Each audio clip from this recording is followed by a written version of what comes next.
La idea es hablaros en la sesión de hoy de los cambios que se han producido en materia de negociación colectiva como consecuencia del Real Decreto Ley 32/2021.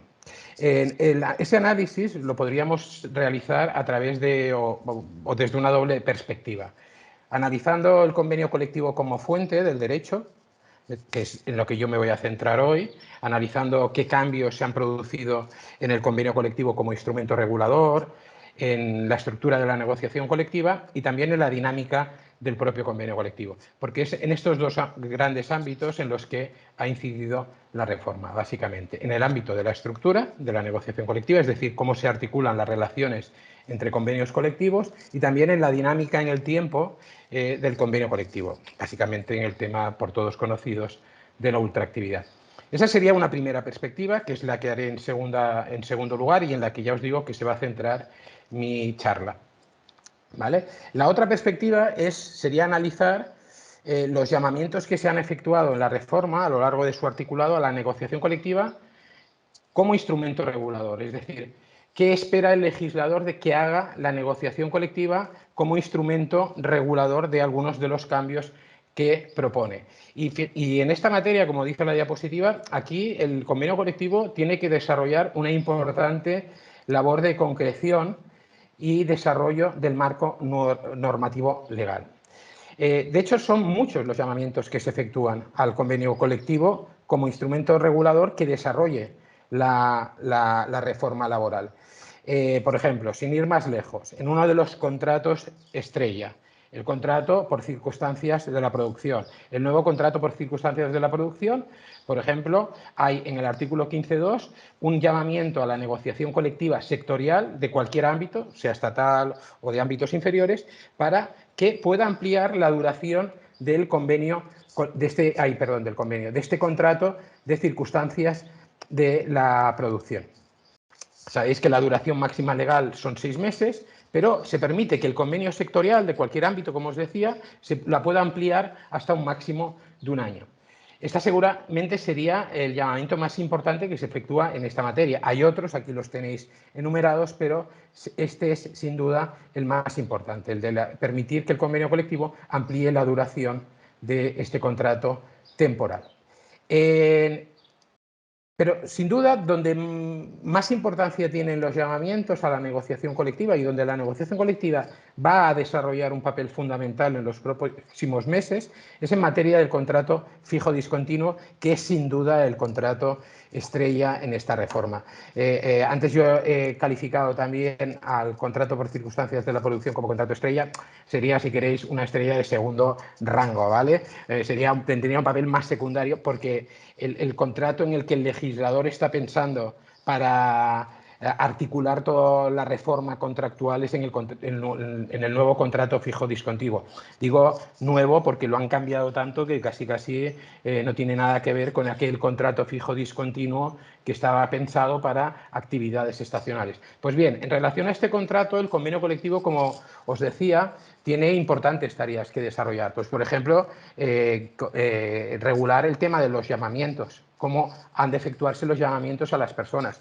O, en el apartado cuarto, se prevé que los convenios colectivos sectoriales puedan determinar el plazo máximo de inactividad entre subcontratas, que en defecto de previsión será de 3 meses. ¿Vale? Es decir, ahora el contrato fijo discontinuo es un contrato que también está pensado para que pueda ser utilizado para aquellas empresas cuya actividad consiste en realizar contratas y subcontratas. Bueno, pues cuando haya una contrata, el trabajador será llamado. ¿Y qué ocurre si finaliza esa contrata mientras no hay una nueva contrata? Bueno, pues ahí hay un periodo de espera en el que el trabajador, si tiene derecho a la prestación de desempleo, podrá percibirla, pero la ley ha establecido que ese periodo máximo, un periodo de espera máximo de 3 meses. Transcurrido el mismo, la ley le dice al empresario: oiga, usted transcurrido esos 3 meses tendrá que adoptar medidas, ya sean suspensivas, un ERTE o medidas extintivas con ese trabajador. Bueno, pues la negociación colectiva lo que puede hacer es ampliar esos 3 meses, lo cual le da ahí un importante margen para dar más flexibilidad a las empresas. Y luego, uno de los aspectos estrellas y que más polémica y discusión está generando es el tema de la parcialidad. En el apartado quinto del artículo 16, de una forma un tanto confusa, el legislador parece que dice que la negociación colectiva será aquella que pueda establecer que el contrato fijo discontinuo se puede hacer a tiempo parcial. Dice, podrán acordar los convenios colectivos de ámbito sectorial cuando las peculiaridades de la actividad del sector así lo justifiquen, la celebración a tiempo parcial de los contratos fijos discontinuos. Esto ya estaba así antes. Esto no lo cambia la reforma. Lo que ocurre es que ahora, como a este contrato se le ha dado tanta importancia, nos hemos fijado y decimos, ostras, el contrato fijo discontinuo, para ser a tiempo parcial, es preciso que esté regulado en convenio esa posibilidad. El tenor literal de la norma parecería dar a entender esa interpretación, pero no es del todo clara y existen algunos autores que sostienen que el contrato fijo discontinuo se puede hacer a tiempo parcial, aunque el convenio colectivo no lo prevea. No está claro, se tendrá que pronunciar los tribunales porque ya os digo que es un tema que plantea debate. Estos son algunos de los temas en los que la negociación colectiva podrá entrar y está llamada a entrar en los próximos años. Obviamente podrá hacer la actividad tradicional pues, de mejora de la regulación del marco legal. Pero ¿qué ha hecho la reforma en relación al convenio colectivo en tanto instrumento normativo? Bueno, los cambios operados en el convenio y en la estructura de la negociación colectiva son 6. Y aquí los tenéis resumidos. En primer lugar, se va a modificar, como veremos, la regla de la prioridad aplicativa del convenio colectivo de empresa.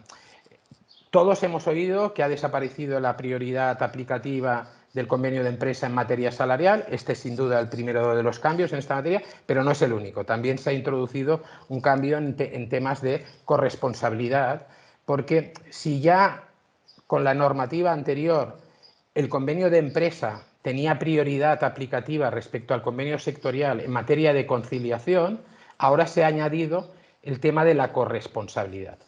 Yo no creo que este cambio, esta inclusión de esta materia como materia prioritaria suponga una revolución, porque la diferencia entre corresponsabilidad y conciliación, aun siendo importante, es de matiz y ya los convenios colectivos, cuando entraban a regular la conciliación de la vida familiar, en ocasiones introducían medidas más propias de la corresponsabilidad que la conciliación, con lo que yo creo que continuarán en esa línea. Lo que yo creo es que aquí el legislador ha querido llamar la atención a los negociadores para decir, oye, más allá de la conciliación hay un paso más que es la corresponsabilidad. Y aquí en esta materia también tiene prioridad el convenio de empresa. Pero sin duda, el cambio más importante en materia de prioridad es el tema del salario en el que luego entraremos. El otro gran cambio es en materia de ultraactividad. Se ha reformado la duración de la ultraactividad. Se ha reformado también todo el tema de la dinámica negociadora, estableciendo una mediación obligatoria, también lo veremos. Y luego el siguiente gran cambio es el tema de la determinación del convenio aplicable en las empresas contratistas y subcontratistas, a lo que nos dedicaremos en la última parte de la conferencia. Y ahora, si os parece, entramos ya en el primero de los grandes ámbitos materiales reformados, que es el de la prioridad aplicativa del convenio colectivo de empresa. Os recuerdo que la regla tradicional en materia de concurrencia de convenios era la de la prioridad, el de la prioridad del convenio colectivo anterior en el tiempo. El artículo 84.1 del Estatuto decía y continúa diciendo, perdón, que mi ratón se ha vuelto loco.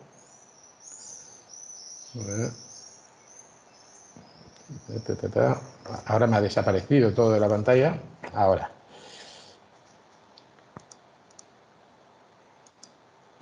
El artículo 84.1 os decía que decía y continúa diciendo que tendrá prioridad aplicativa el convenio colectivo anterior en el tiempo. Dice algo así como un convenio colectivo durante su vigencia no podrá ser afectado por lo dispuesto en convenios de ámbito distinto, salvo previsión expresa en un acuerdo interprofesional de los del artículo 83.2.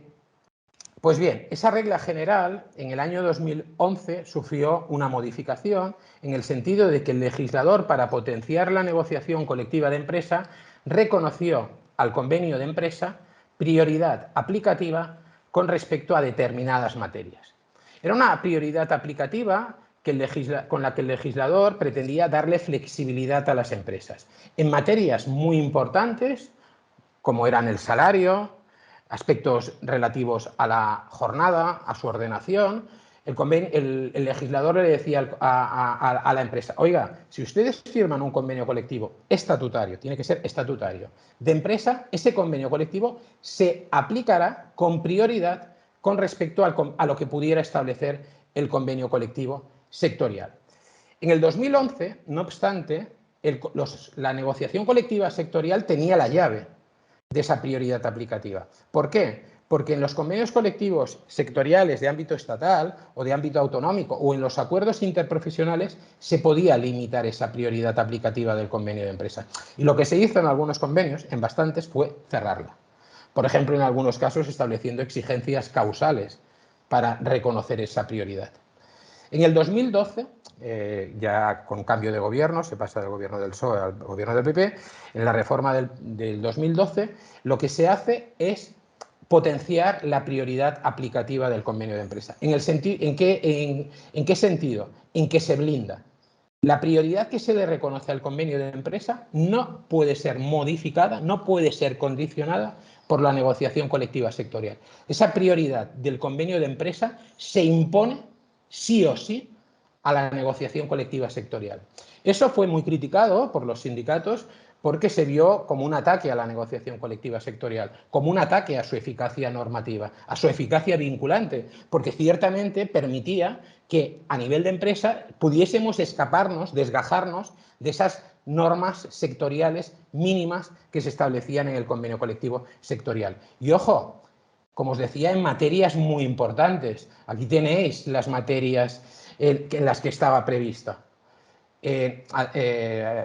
A las que están aquí ahora habría que añadir la cuantía salarial, que ha desaparecido con esta reforma. Pero fijaros, abono de horas extraordinarias, horario y distribución del tiempo de trabajo, régimen de trabajo a turnos. Lo único que quedaba fuera de la prioridad aplicativa del convenio de empresa era la jornada, el quantum de la jornada anual, porque los aspectos distributivos de la jornada se le daban al convenio de empresa. La adaptación al ámbito de la empresa del sistema de clasificación profesional, adaptación de los aspectos de las modalidades de contratación, medidas para favorecer en aquel momento la conciliación, la corresponsabilidad es lo que se ha añadido ahora, y aquellas otras, además, que se pudieran establecer por los acuerdos interprofesionales. Eso, en el 2012 se hace eso. ¿Qué ocurre? Que en el 2012, aprovechando esa circunstancia, aparecen algunos convenios que yo aquí he calificado de oportunistas, siguiendo a algún compañero que así los ha calificado, que lo que pretendieron es, a través de la firma de convenios de empresa de muy dudosa calificación, escapar del régimen salarial previsto en el convenio sectorial. De hecho, los sindicatos hicieron una intensa campaña de impugnación de convenios ante los tribunales en las que consiguieron muchas nulidades. ¿Cuál fue la vía de conseguir esas nulidades? Pues bien, muchos de esos convenios de empresa en realidad no eran tales convenios de empresa, porque se estaba vulnerando el principio de correspondencia. Eran convenios negociados por un delegado de personal, a lo sumo un comité de empresa de un centro de trabajo, de los muchos centros que podía tener la empresa, ¿vale?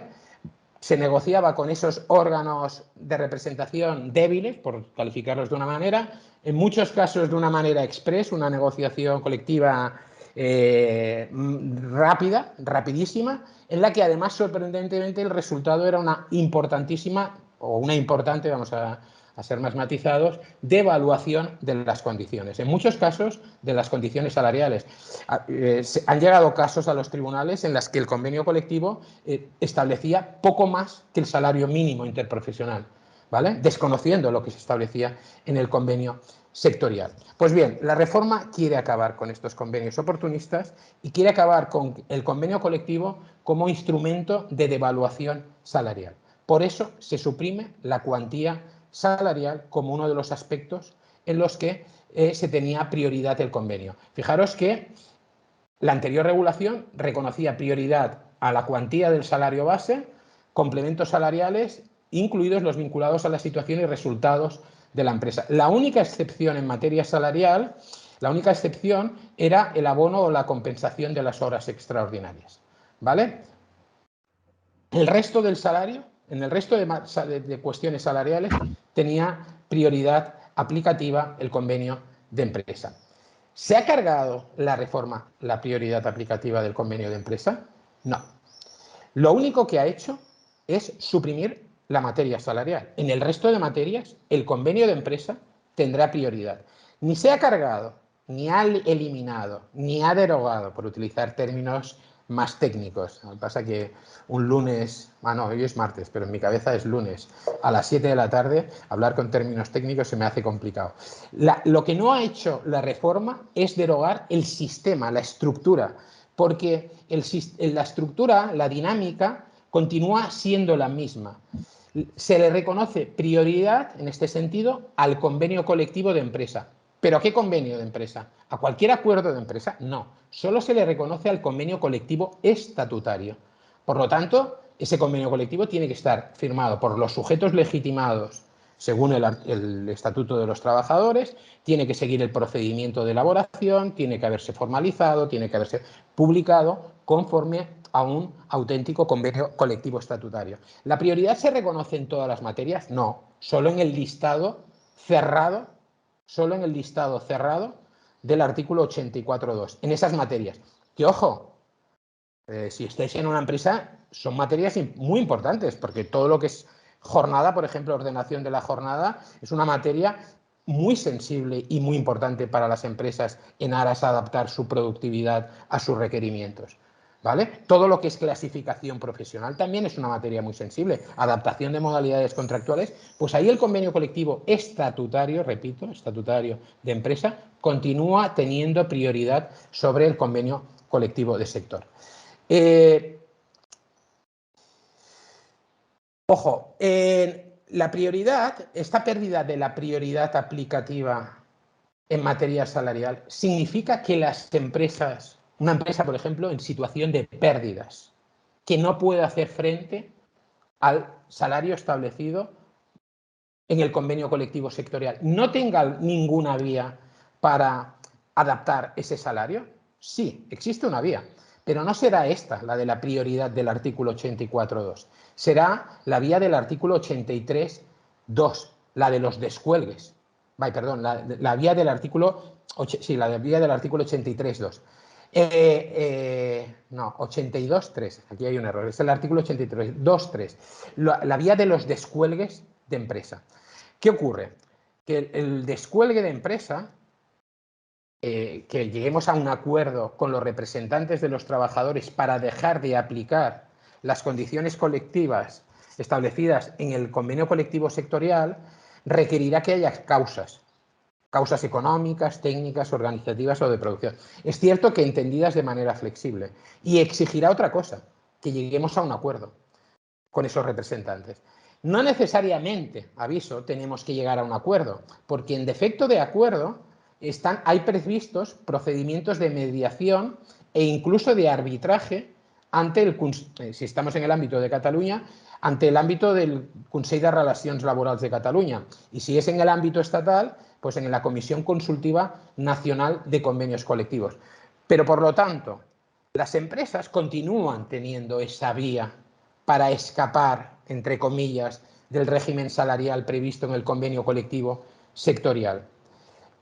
Lo que ocurre es que será a través de la vía del artículo 82.3, de los descuelgues. Una vía causalizada que exige causas, una vía que además no es permanente, sino que va a durar lo que dure la vigencia del convenio colectivo de sector. Cuando cambie el convenio colectivo de sector, tendremos que aplicar el nuevo convenio de sector, y en caso de querernos descolgar de nuevo, tendremos que volver a iniciar un nuevo procedimiento, pero esa será la vía, ¿vale?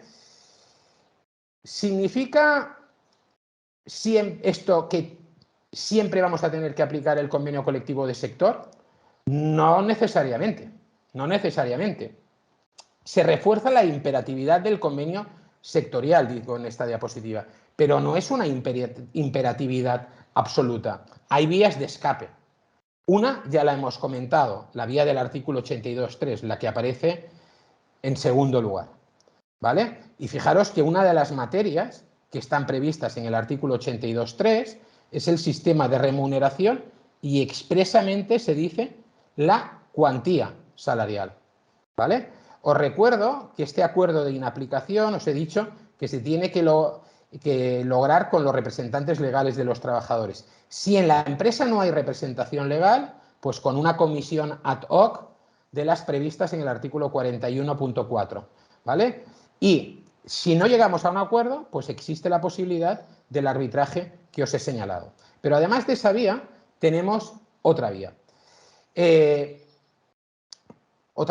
es la posibilidad de que nuestro convenio colectivo de empresa sea preferente al convenio colectivo de sector. Oiga, que exista un convenio colectivo de sector no significa necesariamente que ese convenio colectivo no sea de aplicación en nuestra empresa. Si en nuestra empresa teníamos un convenio colectivo anterior en el tiempo y se trataba de una unidad de negociación consolidada, en el sentido de que se ha ido renegociando ese convenio colectivo, la reforma no nos elimina ese convenio colectivo y su régimen salarial. Nosotros continuaremos aplicando nuestro convenio colectivo. ¿Por qué? Porque nuestro convenio colectivo tiene preferencia, no prioridad, sino preferencia al convenio colectivo sectorial. Y tiene preferencia respecto al convenio sectorial no en base al artículo 84.2, sino que nuestro convenio colectivo era anterior en el tiempo. Tiene preferencia en base al artículo 84.1, que no se ha modificado, no ha sido cambiado, y continuaremos conservándola, y continuaremos aplicando todo nuestro convenio colectivo, incluido el régimen salarial previsto en el mismo, aunque ese régimen salarial sea inferior al que pudiera haberse establecido en el convenio sectorial. O a lo mejor tenemos un salario más bajo, pero tenemos una regulación de la jornada más favorable, ¿vale? Tercera vía de escape. Esta es una vía de escape que ya os digo que habrá que ver cómo evoluciona.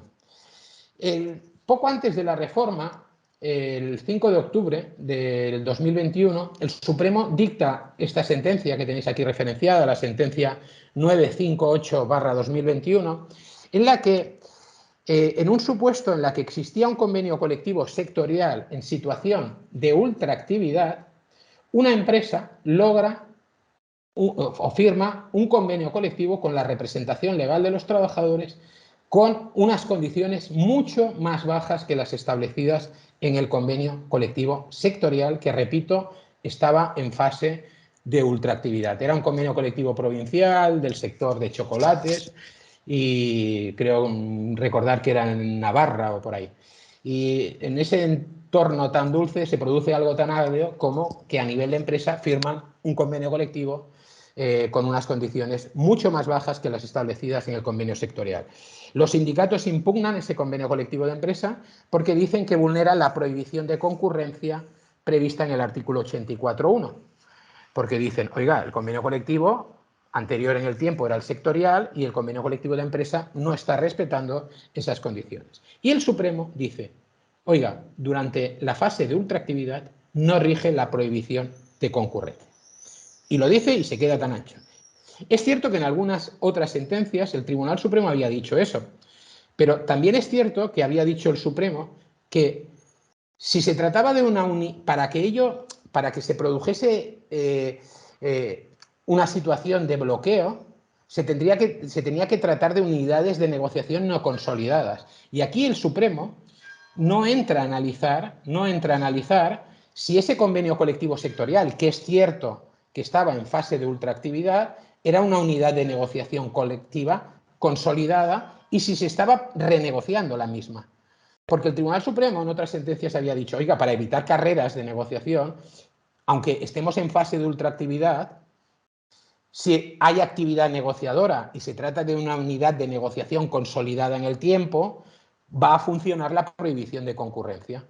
Porque si no, se producirían escapes no deseados del sistema de negociación colectiva. O, por ejemplo, si la situación fuera al revés, imaginaros que es un convenio de empresa que está en esa situación. Si durante esa fase de ultraactividad en la que se está renegociando el convenio se firma un convenio colectivo sectorial, ¿qué pasa? Que quedaría absorbida automáticamente esa unidad de negociación colectiva empresarial. Claro, eso produciría una inestabilidad en el sistema que seguramente ni los propios negociadores serían conscientes de lo que están haciendo, porque quien está negociando el convenio colectivo estatal, ¿qué va a saber si en una empresa están en fase de ultraactividad y van a producir ese efecto de absorción? Entonces el Supremo había tenido siempre una posición, yo creo que de bastante equilibrio, diciendo, oiga, si en fase de ultraactividad hay actividad de negociación, eso es una unidad de negociación consolidada y, por lo tanto, no se produce la absorción y juega la prohibición de concurrencia. Sin embargo, en esta sentencia no.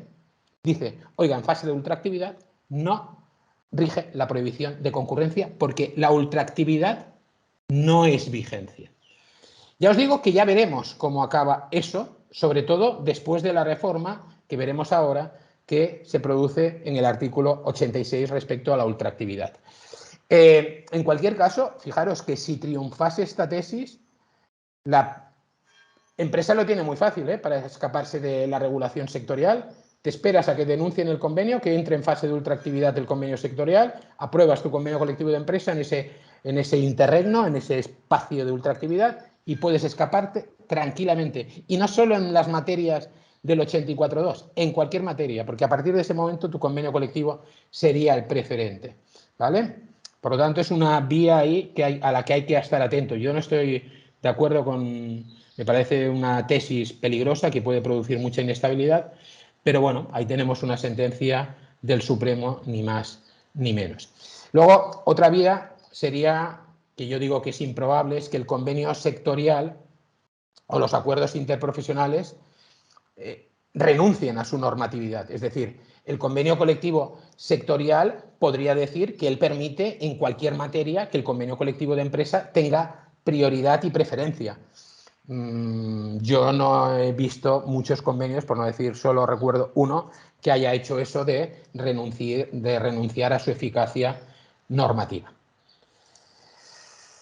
Este cambio de la pérdida de la prioridad aplicativa en materia salarial es aplicable a todos los convenios colectivos, aunque fuesen anteriores a la reforma. La reforma entró en vigor el 31 del 12 del 2021. Lo que ocurre es que para los convenios colectivos anteriores, ya estuviesen suscritos o incluso publicados, la ley dice que este cambio de la pérdida de la prioridad aplicativa les va a afectar una vez que finalice su vigencia expresa, ese es el término utilizado, o bien haya transcurrido un año desde la entrada en vigor del Real Decreto Ley. Por lo tanto, para los convenios colectivos nuevos, ya han perdido que se aprueben a partir o se registren a partir del 31 de diciembre del 2021, ya han perdido la prioridad aplicativa en materia salarial los convenios de empresa. Para los anteriores, la perderán esa prioridad, si la tenían y habían hecho uso de ella, a partir de que finalice su vigencia expresa, o en cualquier caso, como máximo, el 31 del 12 del 2022. A partir del 31 del 12 del 2022, si tenemos un convenio de empresa que ha hecho uso de la preferencia o de la prioridad aplicativa en materia salarial, la perderá. No en el resto de materias, no en el resto de materias, que continuará teniendo esa prioridad que ganó en su momento. Pero en materia salarial la perderá. ¿Y qué ocurrirá entonces? Que tendremos que aplicar el régimen salarial previsto en el convenio colectivo sectorial. Y ojo, porque la norma, en el apartado segundo de esta disposición transitoria sexta, establece que las modificaciones operadas en este artículo 84 no podrán tener como consecuencia la compensación, absorción o desaparición de cualesquiera derechos o condiciones más beneficiosas que vinieran disfrutando a las personas trabajadoras. Es decir, el legislador ha querido que la pérdida de la prioridad aplicativa reconocida al convenio de empresa en materia salarial sea neutral con respecto a las demás condiciones de trabajo. Si tú, para convencer a los trabajadores, reconociste que a cambio de establecer un salario inferior al sectorial o la pérdida de algún complemento, lo hiciste a cambio de algo y se lo reconociste, la pérdida ahora de esa prioridad, es decir, que los trabajadores vuelvan a recuperar ese derecho que habían perdido, no puede suponer que pierdan aquello que les diste a cambio. ¿vale? Automáticamente dice que no podrá tener como consecuencia la compensación, absorción o desaparición de cualesquiera derechos o condiciones más beneficiosas que vinieran disfrutando. Aquí la pregunta es, bueno, ¿y la empresa podría hacer uso del artículo 41 para eliminar esa condición? Yo entiendo que sí. Yo entiendo que la vía del 41 quedaría expedita, quedaría abierta. Pero eso sí, tendrías que acreditar que hay causas técnicas, organizativas o de producción para utilizarlo. Fijémonos que en el apartado segundo no se prohíbe la modificación. Se prohíbe la compensación, absorción o desaparición, es decir, los efectos automáticos, no el recurso al artículo 41. ¿Vale? Y ya nos vamos al segundo gran ámbito modificado, que es el tema de la ultraactividad.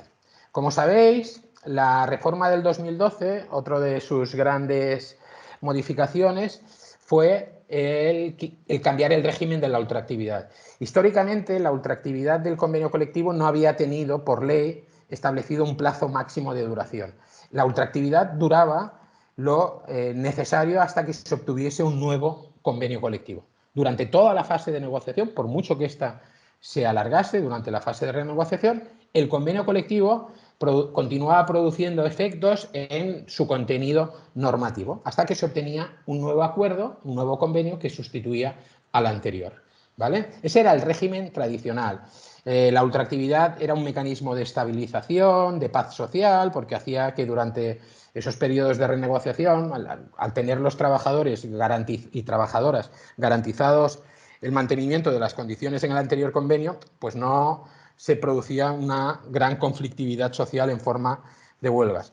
No obstante, había desde determinadas lógicas empresariales, se reclamaba que durante la fase de renegociación había que poner el contador a cero, ¿vale? Es decir, que desapareciera completamente el anterior convenio, que no actuase como un suelo mínimo desde el que la negociación partiese. A ver, el suelo mínimo técnicamente no existía, porque el nuevo convenio colectivo anterior, os recuerdo, que puede disponer totalmente de los derechos reconocidos en el anterior. No obstante, hay que reconocer que la existencia de esa garantía del mantenimiento sine die del convenio anterior, pues le daba tranquilidad a los sujetos negociadores de la parte sindical. La supresión o el establecimiento de un límite máximo, como hizo la reforma del 2012, quitaba esa garantía a los representantes sindicales y se la daba a las empresas, que sabían que en el plazo de un año desaparecería la ultraactividad y que eso forzaría seguramente una renegociación a la baja. Y eso fue lo que se hizo en el 2012. Se hizo, pero lo que es cierto es que la realidad negocial no acabó de asumirlo, porque la estadística demuestra que más de la mitad de los convenios colectivos que se negociaban ex post reforma del 2012, o bien ampliaban el periodo de un año establecido legalmente para la ultraactividad a varios años, o incluso volvían al régimen anterior y establecían una ultraactividad indefinida hasta la obtención de un nuevo acuerdo. Lo cual significaba, desde mi punto de vista, que el sistema veía como algo positivo, en términos de estabilidad, de paz social, el régimen este de ultraactividad. ¿Vale? Porque ha quedado más que evidente que si era necesario, era posible obtener negociaciones concesivas en las que se perdiesen derechos reconocidos en el anterior convenio. Y eso incluso en sectores tan potentes como pueden ser los del metal. En la industria del automóvil, pues durante muchos años han habido convenios colectivos regresivos desde el punto de vista de los derechos de los trabajadores. Pues bien, lo que hace la reforma del 2021, y en esto seguramente aquí sí que se le puede tildar de contrarreforma, es volver al sistema del estatuto originario. ¿Por qué? Porque se vuelve a un sistema de ultraactividad sin límite temporal. El año que estableció la reforma del 2012 desaparece y ahora, al final del artículo 86.4, se nos va a decir, sin perjuicio del desarrollo y solución final de los citados procedimientos de mediación y arbitraje, en defecto de pacto, cuando hubiera transcurrido el proceso de negociación sin alcanzarse un acuerdo, se mantendrá la vigencia del convenio colectivo. Y fijaros, sin límite temporal. y dice se mantendrá la vigencia. No dice la ultraactividad, no dice la eficacia, habla de vigencia. Y eso os lo pongo en relación con lo que os acabo de señalar de esa sentencia que había dicho que durante la fase de ultraactividad no rige la prohibición de concurrencia. Pero es que ahora aquí no se habla de ultraactividad, ahora se habla de vigencia. ¿Mantendrá el Supremo esa tesis? ¿Ha habido el cambio que se ha producido? Bueno, pues tendremos que ver. Pero no es el único cambio que se introduce en el 86, luego volveré otra vez con el tema de la ultraactividad. Esto es importante. Hay otro cambio importante que es que dice, transcurrido un año desde la denuncia, las partes deberán someterse a los procedimientos de mediación. La ley dice que transcurrido un año desde la denuncia, yo quiero entender que no es desde la denuncia, sino que es desde la finalización de la vigencia, pero los términos literales son los que son, dice desde la denuncia. Yo creo que debemos entender que es desde un año desde que el convenio es denunciado, ha sido denunciado y los efectos de la denuncia se producen, o hay que entenderlos que se producen cuando finaliza la vigencia, no en el momento mismo de la denuncia, porque fijaros que sería tan absurdo que hay muchos convenios que se firman con una denuncia automática. Entonces, ¿qué significa? Imagínate que tienes una vigencia del convenio colectivo de 3 años, pero con una denuncia automática, porque se entiende automáticamente denunciado. ¿Qué ocurre? Que transcurrido un año ya tienes que someterte a un procedimiento de mediación. No parece muy lógico. En cualquier caso, lo relevante es que transcurrido un año, las partes estarán obligadas a someterse a un procedimiento de mediación. La mediación no es algo que constriña a llegar a un acuerdo a las partes, ni que pierdan la capacidad de decisión. Eso es el arbitraje. Y el arbitraje continúa no siendo obligatorio para las partes. ¿Vale? Lo que se ha establecido es simplemente un proceso de mediación. Pero eso va a hacer que se refuerce el papel de los órganos extrajudiciales como son el Tribunal Laboral de Cataluña o el SIMA a nivel estatal. Como antes, se prevé la posibilidad de que además de la mediación, las partes a través de un pacto expreso puedan someterse a un arbitraje. Pero esto ya requiere un pacto expreso que la ley dice que puede ser previo o coetáneo, ¿vale? Puede ser previo o coetáneo. Pero si os parece, vamos a volver o vayamos hacia, imaginaros que estos procedimientos de mediación han fracasado y no llegamos a un acuerdo antes de que finalice la vigencia del convenio. Finaliza la vigencia del convenio en el momento que habíamos acordado. ¿Qué ocurre? Pues se entra en juego la ultraactividad. ¿Y cuánto tiempo? Pues sin idea, hasta que lleguemos a un acuerdo. Y esa ultraactividad va a tener los mismos caracteres que la contractualización de la que nos habló el Supremo en la sentencia del 2015, cuando tuvo que enfrentarse a la reforma del 2012. Os recuerdo que con la reforma del 2012 llegó el día en que finalizaba la ultraactividad, que transcurría ese año. Bueno, y ahí el Supremo se encontró con que tenía que resolver qué pasaba con aquellos casos en los que se producía un auténtico vacío porque no había convenio colectivo de ámbito superior que aplicar.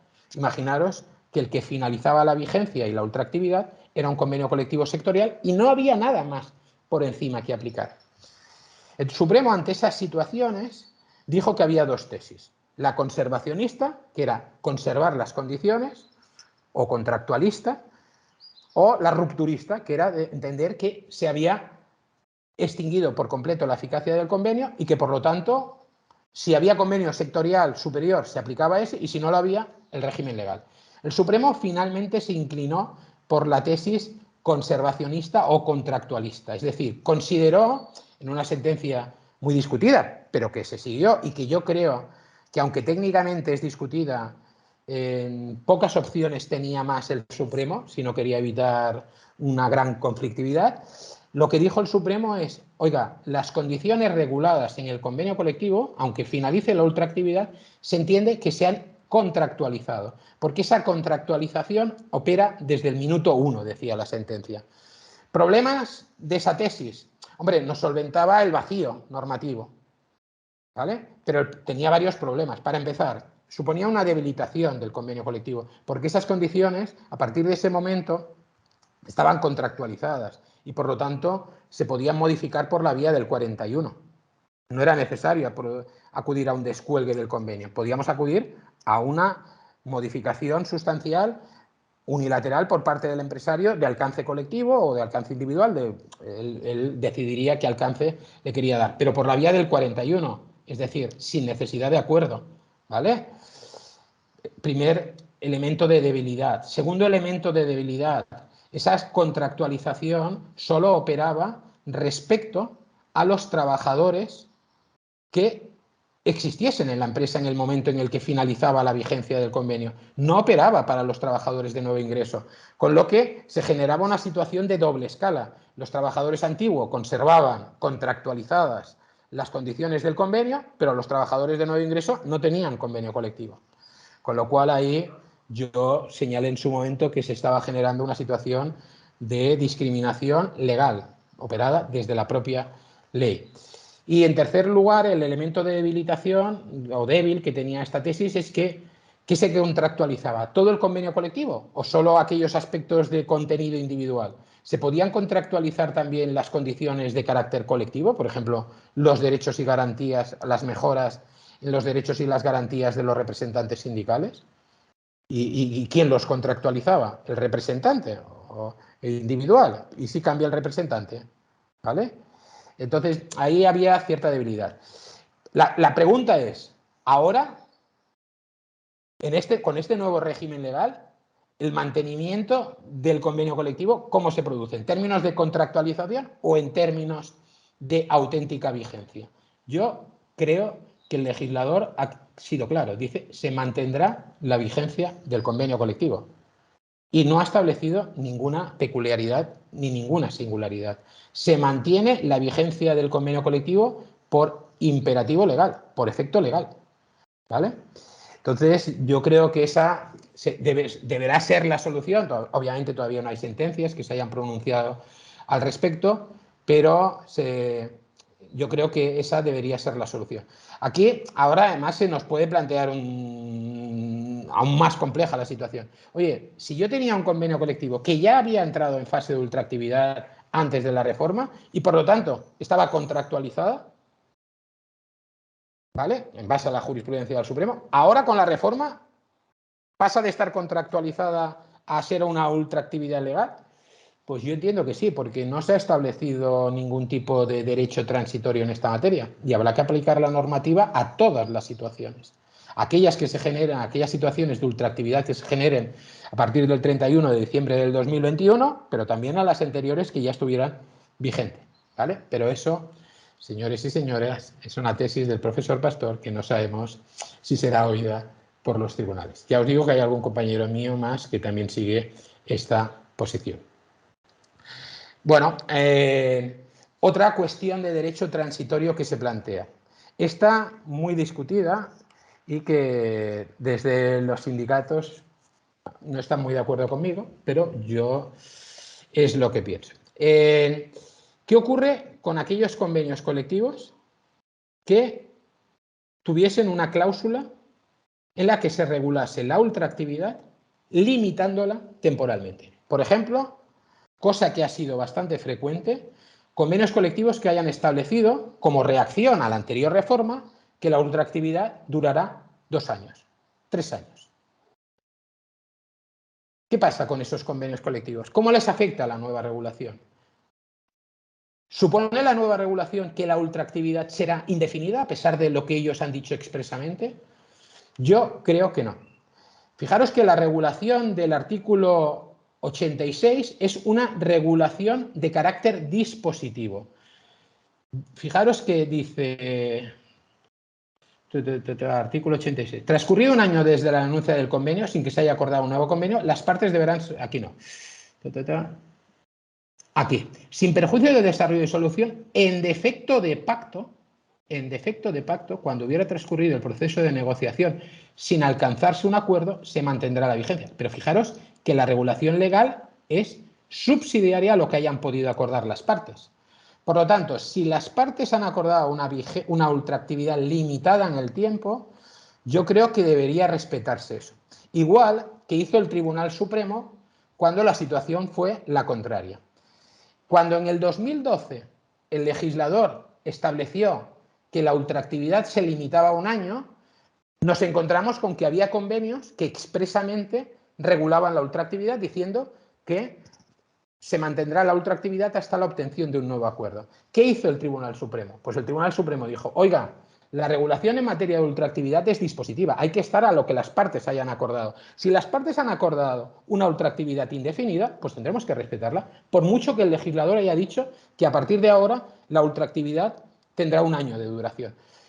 Si el legislador hubiera querido que afectase a los convenios colectivos vigentes, tendría que haberlo establecido expresamente en su régimen transitorio. Si no lo ha hecho y ha establecido que la regulación legal es dispositiva, pues habrá que respetar esa dispositividad.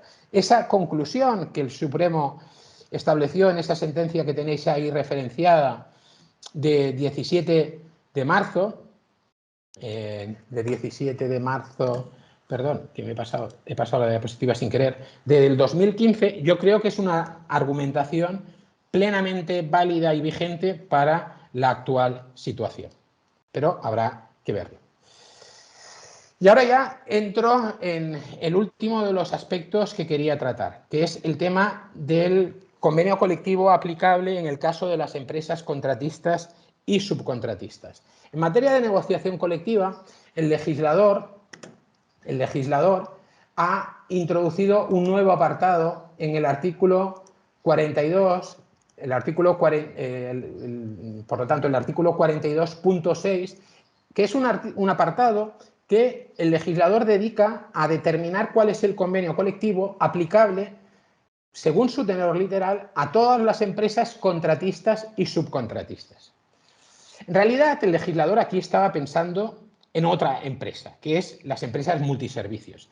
Pero la redacción, de una manera un tanto trazada a línea gruesa, ha hablado con carácter general de todas las empresas contratistas y subcontratistas, no solo de las empresas multiservicios, ¿vale? Por lo tanto, el supuesto de hecho referido a toda empresa contratista y subcontratista. Y ojo, no solo de propia actividad, sino toda empresa contratista y subcontratista esté desarrollando el tipo de contrata o subcontrata que sea, ya sea de propia actividad o de no propia actividad, ¿vale? Se le tendrá que aplicar esto. ¿Y qué es lo que dice el legislador?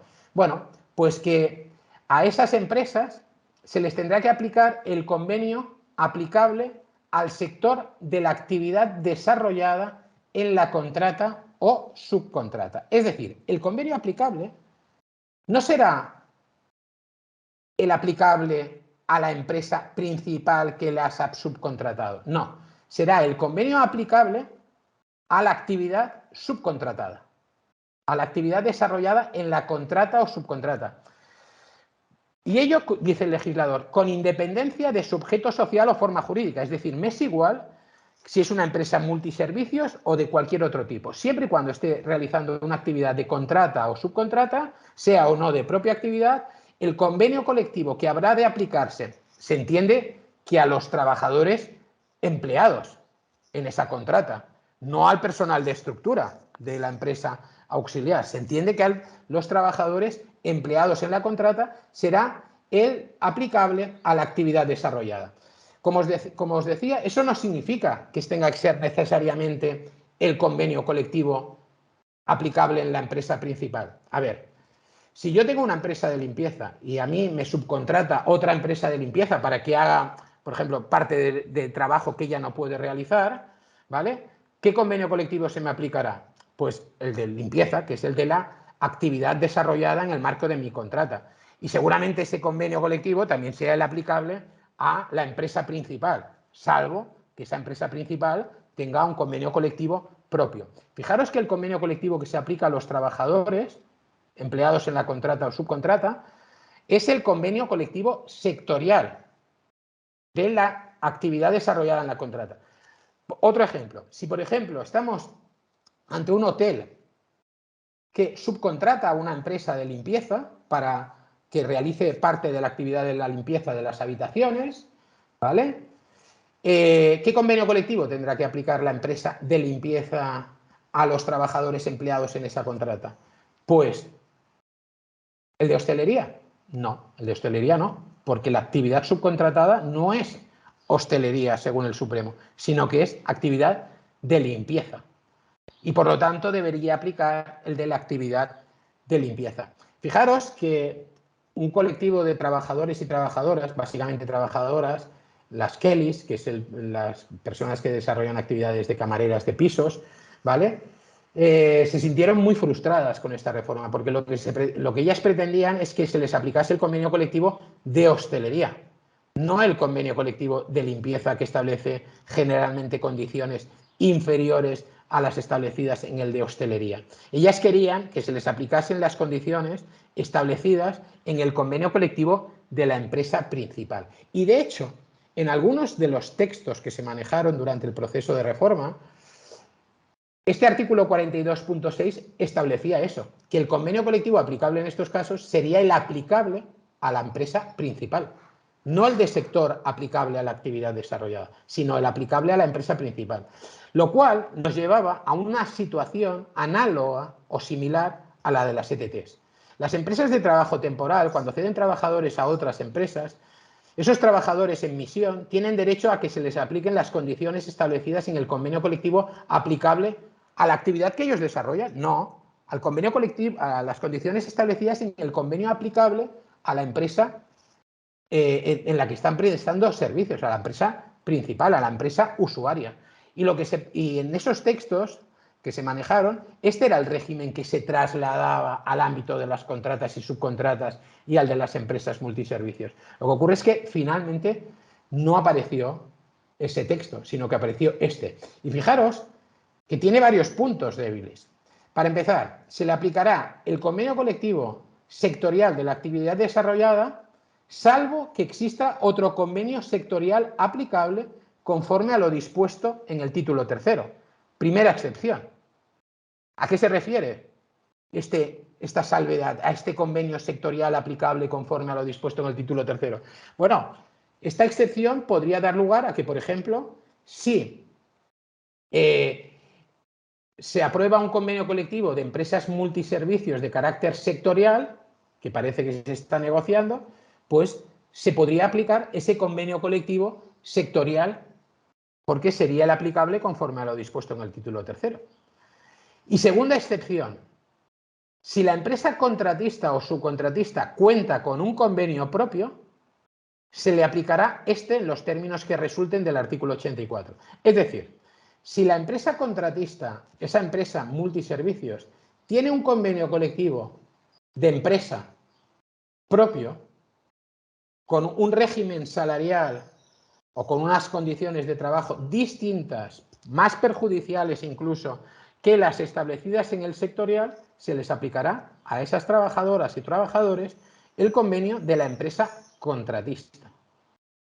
El de la empresa contratista o subcontratista, no el aplicable nunca a la empresa principal y tampoco en este caso a la actividad desarrollada en la contrata. Con lo que, si os fijáis, aquí hay dos vías de escape muy importantes para lograr cierta equiparación de derechos entre los trabajadores de las empresas contratistas y subcontratistas y los de las empresas principales. Yo creo que es una pena que esta reforma haya perdido la oportunidad para aproximar ese régimen jurídico de los trabajadores, garantizando el principio de igualdad entre los mismos. Luego hay otra excepción, que es la prevista en la disposición adicional 27ª del Estatuto de los Trabajadores, que dice que este artículo 42.6 no se le va a aplicar a los centros especiales de empleo. Es decir, los centros especiales de empleo continuarán aplicando su propio convenio colectivo, el de centros especiales de empleo, y no el de la actividad que estén desarrollando en la contrata o subcontrata.